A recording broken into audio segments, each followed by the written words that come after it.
I want to tell you a story. A story about a terrible death. A story about coming back to life.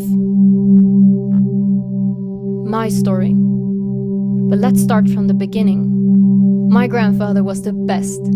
He was there from day one and took care of me. Picked me up from school, took me to gymnastic classes, took pictures, teach me how to swim, took me out on bicycle rides, skiing, and later on he helped me when I needed a place to do nails. So he lent me a room in his own apartment and served strawberries to my clients and made me sandwiches when I worked long days. He always called me his favorite girl in the whole world, and he was my biggest fan, and he was my hero. One day I got a phone call from my parents that would change my life forever. My grandfather had been in a terrible car accident. He passed away 10 days later. He was unconscious most of the time at the hospital, but the day before he left, he woke up for a quick second. I held his hand and we just looked at each other, sharing a lifetime of feelings without saying a word.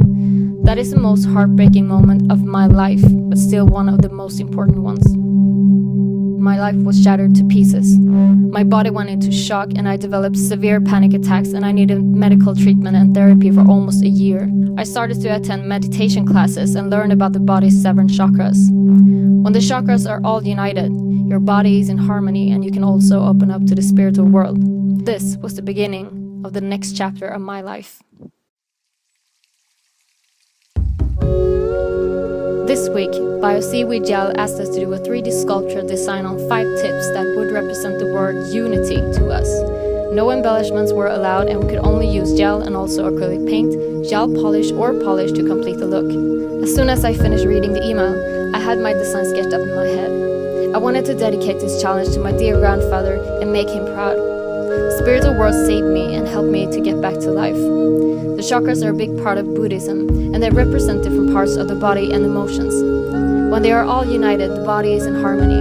It's not an easy subject to quickly explain in 5 minutes, but that is what I chose to recreate for this challenge. I started off by creating my Buddha statue using clay and then adding layer after layer of gel. When the gel was thick enough, I scraped the gel out and started to paint the statue with silver chrome gel. After it was cured, I added some shadows, highlights, and details using acrylic paint. I did the same thing with the platform that I wanted my Buddha to sit on. Then I attached the Buddha statue using gel. There are different ways to get your chakras united and in harmony, so I wanted to incorporate a couple of different ways to do so in my piece. I started by pouring a heartbreaking amount of gel onto a plastic bag and curing it. Then using acrylic paint, I drew a mandala which represents relaxation and meditation. I finished the piece by adding small white stones on the side using builder gel. I painted the nail tips with metallic white acrylic paint and used a small sponge to create some structure. When it was dry, I applied builder gel and filled them up with the white stones. I then attached the nails to the statue using gel in the shape of a lotus flower and the mandala to the back. I also placed a couple of larger white stones on the statue using gel, of course. When I open up my chakras, I picture them as light balls in different colors that shines through my body, so that was a given to create them just the way that they appear to me. I rolled up 6 balls of clay and then dipped them in cuticle oil and gel, cured it and used my eel file to make the hole bigger as I wanted to fit small lamps in there. I then added some glass on the inside and painted outside with the colors that represents the chakras. Here's the lamp creation I used for each ball. I bought a couple of small lamps and attached them to 1 or 2 small batteries using electrical tape. Then I placed it in the ball and attached it to the nail using some blue tacks, as I wanted to be able to change the batteries when they ran out. Then I also placed 2 lamps behind the Buddha's head to represent the 7th chakra. Another way to get your chakras balanced and united is by taking care of a Japanese Zen garden, so I created my own little garden. The last piece that I wanted to incorporate was one of my tattoos called Buddha's eyes. They're a symbol of harmony and the understanding that there's more to the world than what we see with our physical eyes. I decided to design and do this tattoo as a symbol of my journey and to remind me that my grandfather is always with me. The large swirl in the middle is actually Sanskrit for the number 1. It symbolizes that everything in the world is connected to one big universe, united as one.